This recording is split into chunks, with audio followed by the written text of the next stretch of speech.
Hello and welcome to Lost Love Chronicles. Daddy, please, you need to come home. Those were the first words out of my daughter's mouth when she Skyped me at my duty station in Afghanistan. What's wrong, baby? It's Mom, Dad. Even with the poor video quality, I could tell she was in tears. What's wrong with Mom? She's seeing another man. My heart stopped. My beautiful wife of 18 years had always been so dedicated to me and Stacy, our daughter. Honey, how do you know that? Surely you're mistaken. Dad, she's out with him 2 or 3 nights a week. Sometimes she doesn't come home till 2 or 3 in the morning.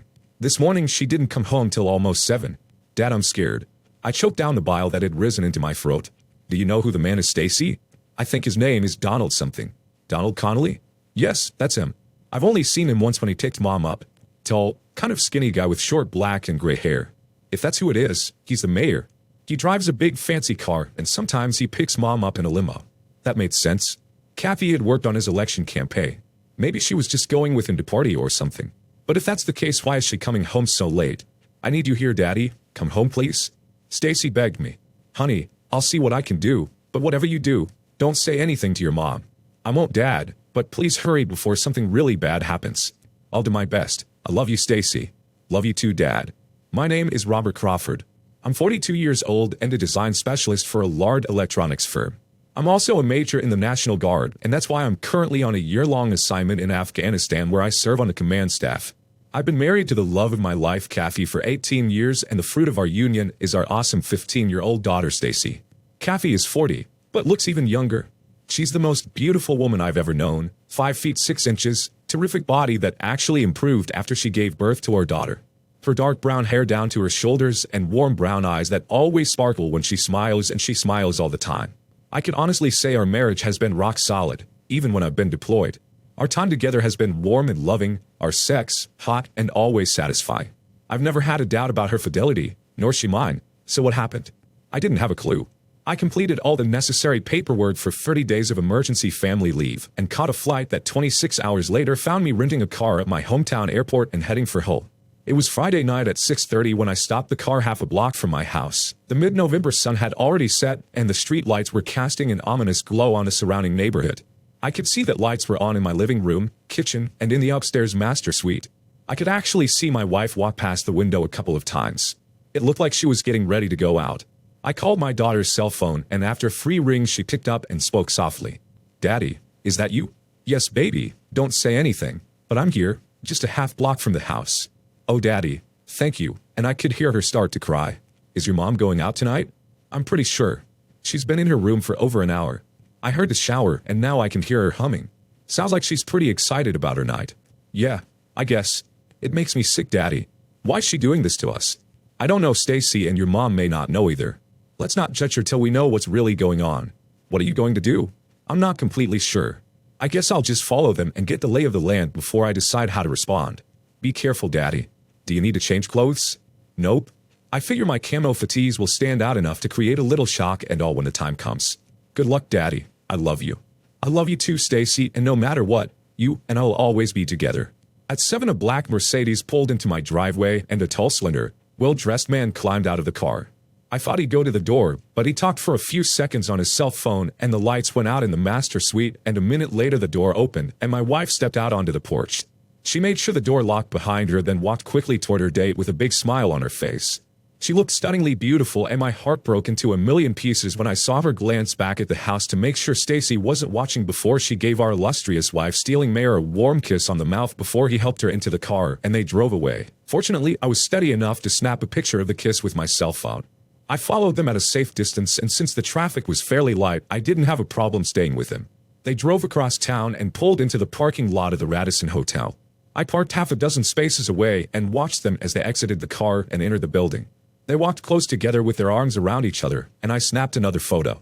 It was obvious their affair had been going on for a long time. They were so comfortable together. They looked for all the world like a loving married couple out for a date night. I waited until they were inside the hotel before I put on my camo hat and sunglasses and followed them. When I got inside, I couldn't see them, but wasn't concerned. I got some of the usual smiles and "thank you for your service" comments, which I acknowledged while at the same time checking out the information board that listed the current events taking place inside the hotel. One stood out, the St. James Hospital Charity Bowl. It was in the 3rd floor ballroom, and music from the live orchestra was already filtering down to the lobby. Ignoring the bank of elevators that was shuttling well-dressed, well-heeled couples up to the ballroom, I took the stairs. Not wanting to be observed too quickly and realizing my legs needed the exercise since I have been mostly sitting on a series of long flights. When I got to the third floor, I followed the music and easily found the ballroom. I walked past the entrance slowly, glancing in, and sure enough there they were, just inside the doorway looking and acting like the happy couple they were, greeting friends and supporters. My wife actually glanced back and looked right at me for a second, but I saw no recognition on her face. Why would there be? As far as she knew, I was still 10,000 miles away fighting flies, sandstorms, and the Taliban. Oh, and I also noticed she wasn't wearing her wedding rings. When I got past the entrance, I went into the men's room and sat in a stall trying to plan my next moves. I was having a hard time grasping what I'd seen. I was so certain that my marriage with Kathy was as solid as any marriage could be. How stupid I felt. Likely the whole time I was in Afghanistan honoring my duty to my country, my loving wife was here at home dishonoring me, shattering her wedding vows. And what was wrong with all those people they were meeting and greeting? Didn't they know the woman that was hanging all over the mayor was married to an army officer serving overseas? I felt warm tears begin to run down my cheek, but wiped them away. There was no time for self-pity. I had a plan to formulate and carry out. At the moment, I had a much different enemy to fight than the Taliban. I stayed in the bathroom stall for half an hour, giving the festivities an ample opportunity to get into full swing before I made my way through the ballroom door. Only the few people at the entrance paid any attention to me as I edged my body close to the wall and slowly walked to an area away from the bar and food tables to a vantage point behind a pillar where I had a clear view of most of the row. I didn't have a ticket to get into the event, but my uniform had more clout than any piece of paper. The young man taking tickets actually saluted me and said, "Welcome, sir," when I came through the door. The thought ran through my mind, it's too bad my wife and her lover don't have that kind of respect for me and the uniform I wear. It took me a few minutes to locate Kathy and her date. They were dancing to a slow song, my wife's arms around his neck, her head against his chest, his hands resting possessively on her bottom. I managed to take several photos, but it took all my willpower to keep from rushing onto the floor and decking the guy and kicking his balls up into his kidneys. But that would only give me a little satisfaction and likely put me in jail. What I needed was absolute proof of their affair, and then I would find an appropriate way to exact revenge for their total disrespect of me, our daughter, and the U.S. Army. They danced another dance, then arm in arm they made their way to their table, sharing an intimate kiss and caress before they sat down. I captured it all in photos. I'd seen enough for the moment, so I made my way out to the hallway and found a seat where I could watch the ballroom doors and the elevators. As an army officer, I had learned patience, and it paid off since another 2 hours went by before the event began to wind down, and people made their way out the door and down the elevators. It wasn't long before my wife and the mayor made their exit and stood just outside the door talking. After a minute, they smiled at each other and turned together to the bank of elevators on their left, but instead of pushing the down button, they chose the one that would take them up. It was more than weird. I was only about 15 feet from them, sitting on a bench against the wall, wearing my camo fatigues and sunglasses. My name tag clearly displayed on the front of my uniform, looking totally out of place amid the tuxedos and ball gowns, and though many other couples noticed me and smiled, or waved. My wife and her lover were so tuned into each other that they never gave me a glance as the elevator door opened and they entered, holding hands. I watched to see that their car stopped on the 11th floor and waited to see if it went up again. It didn't, and in fact it came back down to the 3rd floor where more couples were waiting to go down to the lobby. I made my way back down to the registration desk. I know this is an unusual request, but I have an important message for Mayor Connolly that I've been directed to deliver to him personally. I showed my government ID. I need to know what room he is in. The young lady at the desk looked worried. "Sir, I'm really not supposed to divulge that information." "Young lady, if it wasn't of a most urgent nature, do you really think I'd be here in my uniform?" She nodded a few times and then checked her registry. "He's in 1114. "Thank you, miss." I went to the elevators and got off on 11. The arrow pointing to rooms 1101 to 1134 went to the left. I walked past 1114, looked around to see if anyone else was in the hall and placed my ear against the door. I could hear soft conversation and that's all, so I went further down the hall until I found the door that led to the stairs. I figured it might lock behind me, so I placed my handkerchief between the door and the latch. Then I checked my watch, midnight. Stacy said her mother usually came home between 2 and 3, and once lately at 7, so I had a long wait. But again, my army training and patience paid off. Through the window in the door, I could see room 1114, so I wouldn't miss them when they were done with their sex fest. As I waited, I tried to keep my mind on the task at hand, but the truth is I kept imagining her a-hole lover plunging his tool deep into my wife, who had pledged to be mine alone. I could say my heart was broken, but it went far beyond that. I could feel my life spiraling down into a dark abyss where only pain and rejection and humiliation left. I knew I had to hold it together for my daughter's sake, But the knowledge that the woman I loved more than anything else on earth and trusted with every fiber of my being was at that very moment giving her body and soul. Her love and passion to another man overwhelmed me with a tidal wave of pain. Sometime around 1:30, I stepped out of the stairwell and pressed my ear against their door. I could hear very faint sounds. It sounded like moaning, and then I distinctly heard my wife hollering, "Yes, oh God, yes. Do me Dawn, do me hard, like that. You're so good." And then she screamed, a scream I'd heard many times before when she had a climax with me. With tears running down my cheeks, I returned to the stairwell. I figured they would be wrapping things up before long and leaving their love nest in the next hour. At 2, I exited the stairwell for the last time and parked myself against the wall outside their room and waited for them to come out. My cell phone was set for video, and 15 minutes later I heard the chain being removed from the door and the click of it opening, and I began recording as they came out of their room. He had his arm protectively around her, and she was leaning against him, smiling. Kathy looked freshly scrubbed and well-drilled. Donald Connolly looked pleased with himself. They kissed briefly and turned towards the elevators, and Kathy saw me leaning against the wall. "How the screwing go, Kathy? It looks like you two had a nice time," I said. Kathy finally noticed me and suddenly looked like she was going to pass out. She put her hand to her heart and cried out, "Oh Bob, no. Oh God, please no. This can't be happening. You weren't supposed to see this." And she fell to her knees. It took her lover a few seconds more to realize who Kathy was talking to. Then he said, "Hey man, this is really not what it looks like. She was just helping me with my new campaign." "Yeah," I said, "I can tell. I guess screwing her and killing her marriage is a new campaign tactic. I wonder how the voters are going to view that when the newspapers and TV stations find out you've been screwing an army officer's wife while he's in Afghanistan defending his country." "Wait a minute now. There was no sex involved. Tell him, Kathy." "Shiv it, Mr. Mayor. Don't try to play me for a fool. I saw the kissing at my house and on the dance floor and heard the moaning and the do me Dawn through the door. You've won my wife. She's all yours, and I'm sure that you're both proud of the fact that it all took place behind my back while I was sucking sand and ducking incoming 10,000 miles from here. Effing cowards, both of you. Even my daughter knows what you've been doing." Connolly stood there stunned, not knowing how to respond, and my wife knelt in a heap on the floor sobbing. "Don't bother to come home tonight, Kathy. Spend the night with your lover. I'm going to comfort our daughter, and Monday I'll file for divorce right after I inform the news media what kind of mayor is running this city. I have 30 days emergency leave, so stay away till I go back. Then you can decide how to carry on with the rest of your life. Bob, please." I heard my wife say. "Please what, Kathy? Please forgive the fact that you've been screwing another man the whole time I've been deployed, maybe longer? Please don't tell our daughter what you've been doing. She already knows, Kathy. She's the one who told me to come home. I can't imagine why you've done what you've done, but you obviously have your reasons. I hope you two are in love, because all you've got is each other now." I turned and walked towards the elevator. "I'm sorry, Bob," she wailed. "Sorry about what, Kathy? Sorry I found out? Sorry I caught you screwing your new love? Sorry I screwed up your new life as the town society queen? I watched the two of you from the second you left our house till you just now walked out of room 1114, and not once did I see a hint of you being sorry about anything. Quite the contrary, you looked as happy as any couple could possibly be with each other. Have a good life. Nah, eat shit and die, both of you." And I stepped into the elevator and pressed the lobby button. When I got home, I found Stacy waiting for me. I could tell she'd been crying. She ran to me and threw her arms around me. "Oh, Daddy, I've missed you so much. I'm so glad you're home." "I missed you too, baby. More than I can tell you." "Did you find them, Dad, Mom, and the mayor?" "Yes, baby, I found them, and I'm sorry to say, you were right. I don't think your mom will be coming home for a while." "I don't care, Daddy. She's ignored me almost ever since you've been gone. Please take me with you when you go." "Honey, I've got to go back to Afghanistan in a month, and as much as I wish you could be with me, you have to stay here." "I can't stay with her, Dad. I hate her." "No, Stacy.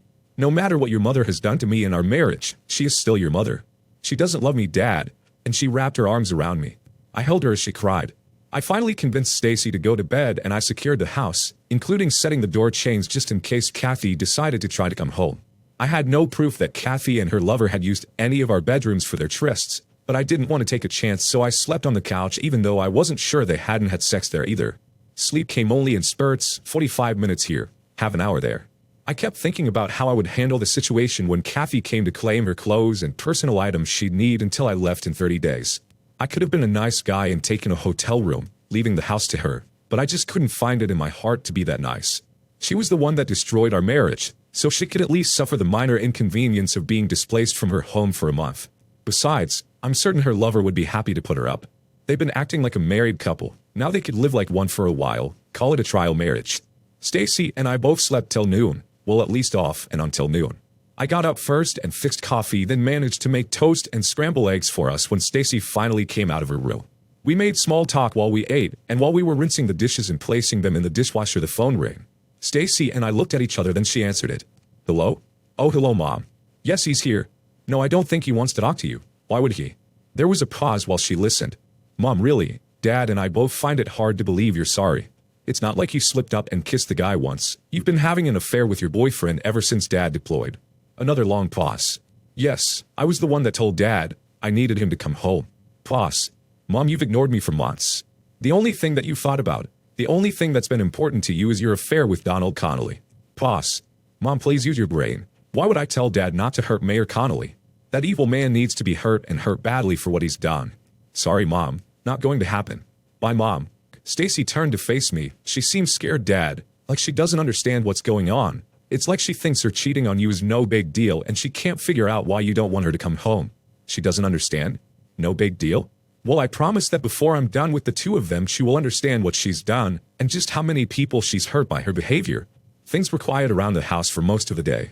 I tried to keep from thinking about what Kathy might be doing with her lover, and Stacy tried to talk to me, to keep my mind occupied. We did talk about what would be best for her when I went back to Afghanistan. I thought she'd be happier staying in her home, going to her school, being with her friends, but Stacy was afraid her friends would turn against her once they learned the terrible things her mother had done. I told her that real friends would stand beside her, but she wasn't convinced. We settled things with my assurance that I'd call my mom to see if Stacy could stay with her until my deployment ended, hopefully in another 5 or 6 months. Late in the afternoon, the phone rang again. It was Kathy. I answered, but as soon as I heard Kathy say, Bob? Oh, Bob, please give me a chance to explain. I passed the phone to Stacy without saying a word. What, Mom? Stacy's voice was hard and cold, and she held the phone away from her ear so I could hear what her mother was saying. Stacy, I need to talk to your dad. I told you, Mom. He doesn't want to talk to you. But I need to explain to him. Explain what, Mom? What can you possibly tell Dad that will explain what you and Donald Connolly have been doing for the past 6 months? It's not what you think, Stacy. Yes, Mom, it is exactly what Dad and I think. You've turned your back on both of us in the worst way a woman can turn her back on her family. Shame on you, Mom. Shame on you. Stacy was hollering at her mother at this point. I could hear Kathy cry. I didn't mean to hurt anyone, Stacy. Well, you did hurt people, Mom. People who loved you more than anything in the world, and you ripped the heart out of the one man that would die for you. I hope you're proud of yourself, Mom. I hope your sordid affair was worth it, because it cost to your family, whatever that's worth to you. I just hope that one day you will wake up from this fantasy world you're living in and realize how selfish and stupid you have been. Oh, please, Stacy, I love you, and your dad. Yeah, right, Mom, and pigs fly. If you love us, you have a really strange way of showing it, and I hate to think what you'd do if you hated us. Now, do you need something, or can I go back to spending time with my dad? There was a sound of Kathy crying. I need some things, she said quietly. I need some clothes, and I need my pills. That last part came out softly. What pills would that be, Mom? Oh God, my pills, my birth control pills. Oh sure, how stupid of me. Of course you do. We couldn't have you carrying around the mayor's bastard child now, could be, Mom. That would really cramp your style, huh? Hard to neck on the dance floor when you're fat and pregnant? Well, I'll tell Dad, and I'm sure between the two of us we can manage to pack your clothes and your birth control pills. And my makeup too, Stacy. Oh right, Mom. Of course, as the town society queen, you have to keep looking beautiful for His Royal Highness the Mayor and your adoring public. I'll make sure everything is out at the curb by 6 tonight so you can drive by and pick it up. Have a nice night, Mom. And she hung the phone up, and immediately Stacy began to cry. I put my arms around my daughter. You were kind of hard on your mom, Stacy.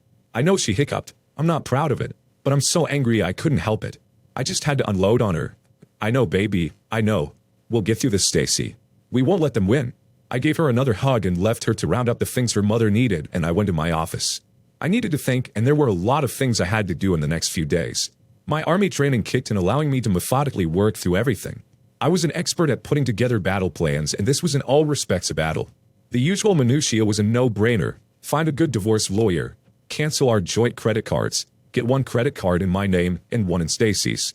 Change the beneficiary to Stacy on my life insurance and retirement plans, and move half the money in the checking and savings accounts into accounts accessible only by Stacy and me.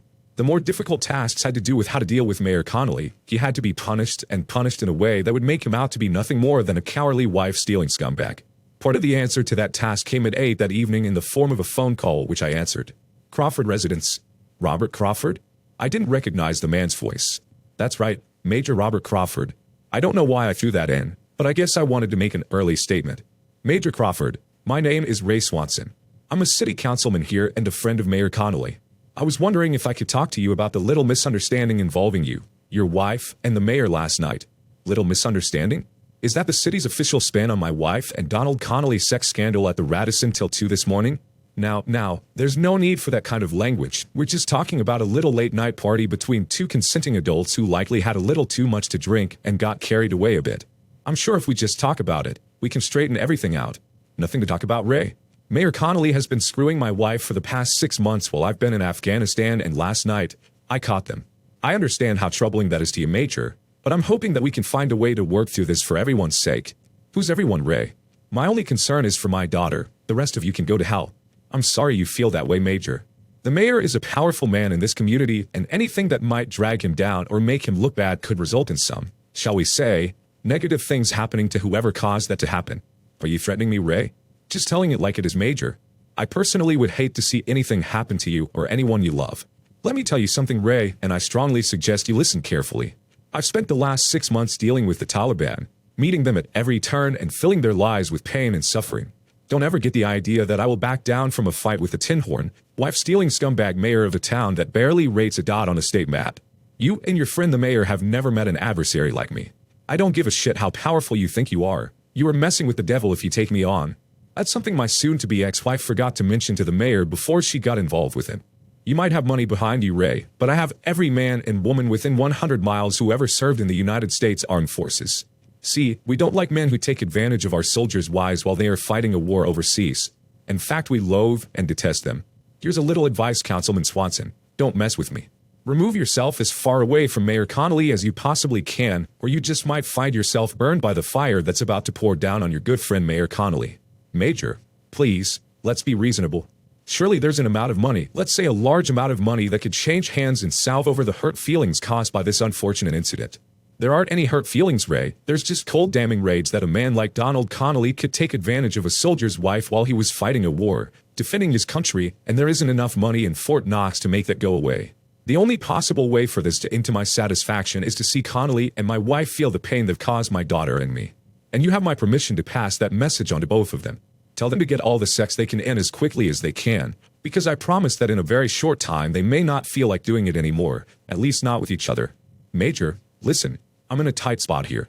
When word gets out about this, a lot of heads will roll. There must be some way we can make this go away. Well, if you were sincere about wanting that to happen, it can start by Connolly publicly admitting that he has been having an affair with an army officer's wife while that officer was fighting a war in Afghanistan. Then you can follow that out by apologizing and admitting his mistake and stepping down as mayor of this community and slinking off into obscurity. You can even claim the booby prize and take my cheating wife along with him.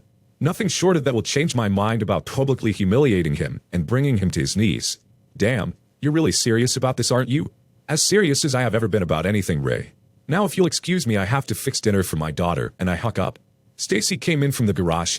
I put Mom's clothes and stuff out by the curb, and someone I didn't recognize, in a black Mercedes, stopped and picked it up. Well, for your mom's sake, let's hope that person was sent by Connolly, or there will be some mighty nice clothes for sale at Goodwill. I smiled at Stacy. I'm not sure what Goodwill would do with her birth control pills. Stacy just giggled. I packed her regular clothes, but couldn't get myself to include any of her fancy nightgowns. She has some pretty erotic teddies that I've never seen before. Just looking at them makes me sick. It's okay, Stacy. Thank you for handling that. She just nodded her head. You know you're going to have to eventually talk to her. I know, I will, when I'm ready and the time is right. The rest of the weekend went by without incident. Stacy helped me do laundry while I spent time working on my plan to bring down Mayor Connolly. Monday morning, I called a guy I knew at the local paper and arranged to meet him. John Foster met me for coffee at Denny's. He was a nice guy and a reputable reporter, and a few years back had been a sergeant in my National Guard company.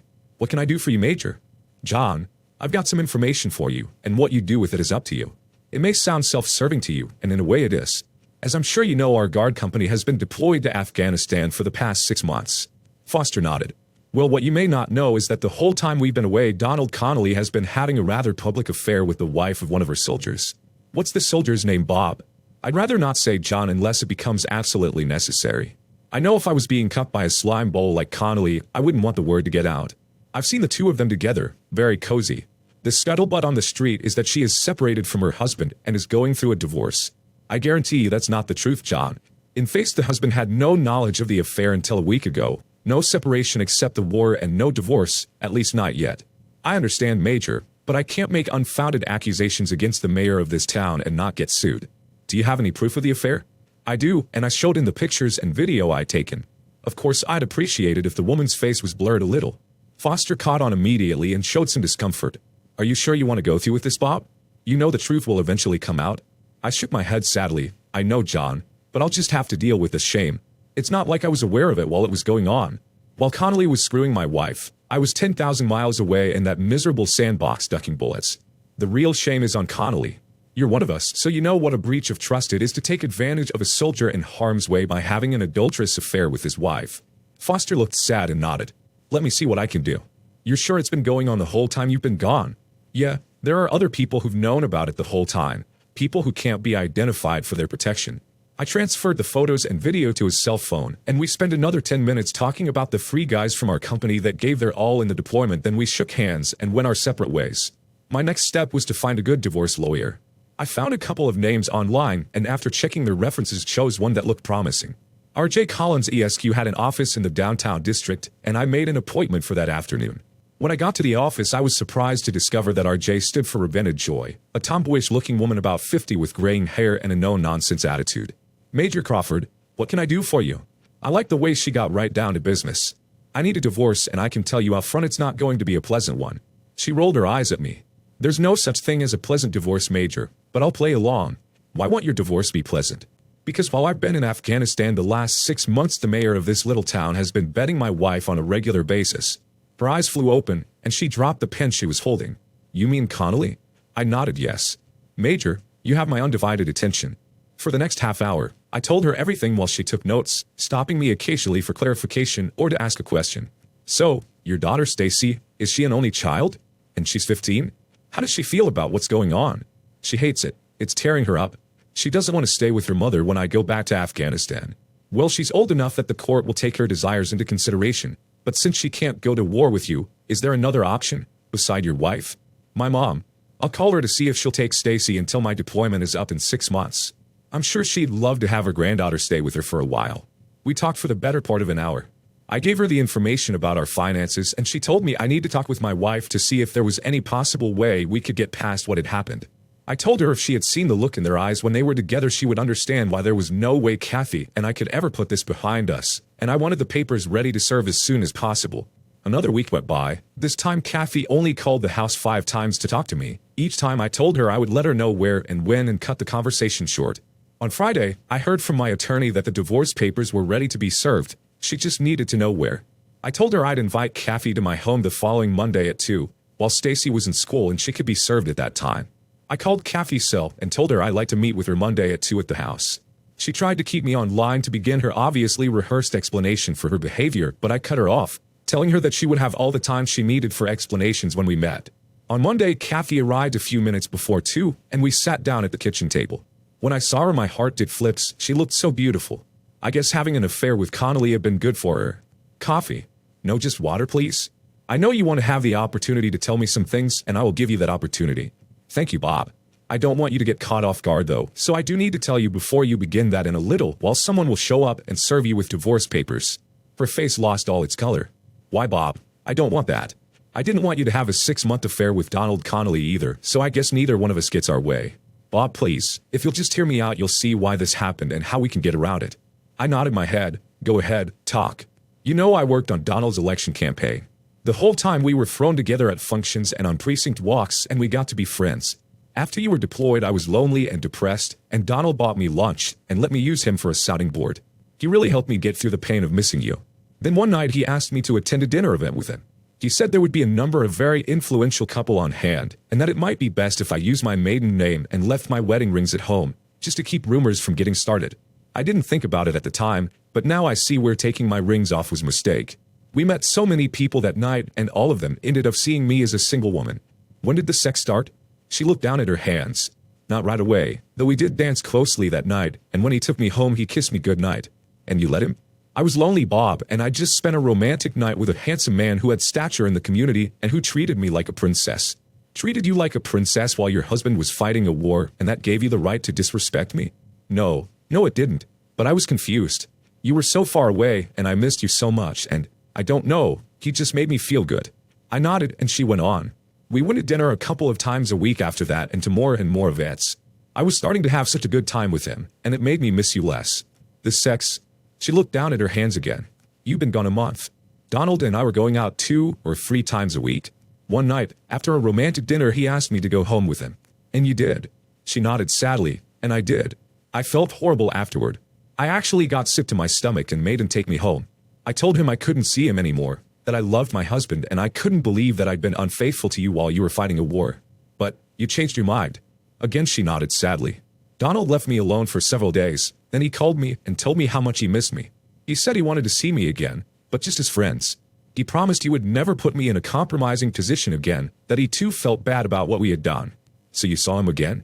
Yes, that weekend he took me to a party at one of his friends' homes on the Bluffs. It was an intimate party with just 5 or 6 couples, all very important people. Sometime during the evening, the wife of a prominent doctor asked me how I'd managed to capture the heart of the town's most eligible bachelor. She caught me off guard, and I couldn't think of a plausible answer, so I just told her that I was separated from my husband and that we were getting a divorce. In a town this size, that bit of information spread like wildfire, and I felt trapped. Stacy was spending the weekend with some friends at a horse camp, and I ended up spending the weekend with Donald at his home. And the rest, as they say, is history. Yes, I am heartbroken that I hurt you and Stacy Bob. It was the worst thing I've ever done in my life, and I'd give anything to undo it. But you can't. No, I can't. Do you love him? I don't know if I love him. I like him a lot. We have so much fun together. Yes, I remember. Sex can be wonderful fun. Is he a better lover than me? No. Oh, I don't know, it's different. Have you been staying with him since I caught you at the hotel? Yes. And still having sex with him? Yes. Are you going to marry him? I don't know. We've talked about it. The doorbell rang. I think that's for you, Kathy. And she got up and slowly walked to the door. Are you Kathy Crawford? She nodded yes and was handed a manila envelope. You've been served. For the longest time, Kathy just stood there looking out the door, holding the envelope in her hands. When she finally closed the door and turned around, I could see she was crying. So, it's really over between us, Bob? Yes, Kathy, it's really over. You made sure of that. But I love you so much. No, you love the life we had, but you threw it away. Now you get to go find another life. What about Stacy? She wants to go stay with my mom till my deployment ends. Kathy finally broke into sobs. Oh God, what have I done? The following day, there was a picture on the front page of the local newspaper with a banner headline that read, "Who was the mystery married woman coming out of a hotel room with Mayor Connolly?" Underneath the photograph of Kathy and the mayor kissing as they exited room 1114 was the caption, "Does her army husband, serving in Afghanistan, know what's going on?" The accompanying story gave details about the charity event the two were attending together, and that hotel records clearly show the mayor had booked the room for the night, and that the couple were photographed leaving that room at 2 in the morning. The story also said that there had been unsubstantiated rumors that the two had been meeting regularly for the past 6 months while the woman's husband was deployed in Afghanistan. There was more to the article, with the newspaper stating that it was their editorial right to bring the story to light due to the stature of the man involved and the nature of the offense against a soldier stationed in harm's way. The shit just hit the fan. Within minutes of the story hitting people's doorsteps, the mayor's office went into damage control, claiming that the story was a complete fabrication, that Mayor Connolly would never do anything to jeopardize anyone's marriage, let alone the marriage of a soldier serving this country overseas. They went on to state that the photograph was obviously a fake, and that some unnamed sinister individuals were out to get the mayor, and that he would be holding a press conference later that afternoon to set the record straight. It all sounded good. But unfortunately, over the past 6 months, too many people had seen Connolly and Kathy together. They had never been careful about showing their affection for each other in public, so one by one his friends and supporters began to distance themselves from him. Several people anonymously phoned the newspaper to confess they knew for a fact that the couple had been having an affair because they'd witnessed it on more than one occasion, and they expressed outrage to discover that the woman's husband was deployed in the army while the affair was taking place. That afternoon, Mayor Connolly held his news conference, but none of his friends on the city council stood with him. In fact, the only people backing him up were his staff, and even half of them were strangely missing. The newspaper and TV stations were there, though, and they recorded the whole thing as Connolly extolled his horror at being accused of such an unthinkable thing. He assured everyone that he and the woman in question were merely acquaintances and had never done anything to bring shame on them or the woman's husband. Halfway through his little speech, Kathy pushed her way through the onlookers and went to the microphone, and to Connolly's horror told everyone, "My name is Kathy Crawford. I am the wife of Army Major Robert Crawford, and for the past 6 months I have been having an affair with Mayor Connolly." At that point, Connolly tried to shove her out of the way, claiming, I don't know this woman, she's lying.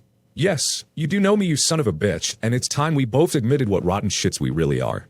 I am so ashamed of what I've done to my husband that I want to die, but I will not stand here and let you lie about it.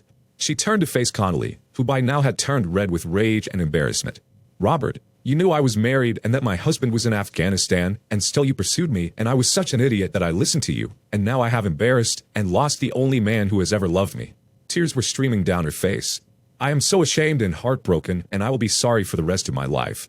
At that point, Kathy looked directly into the TV cameras and said, I'm sorry, Bob. I love you, and she left to the crowd while the reporters all started barking questions at the mayor, who turned and stormed back into City Hall.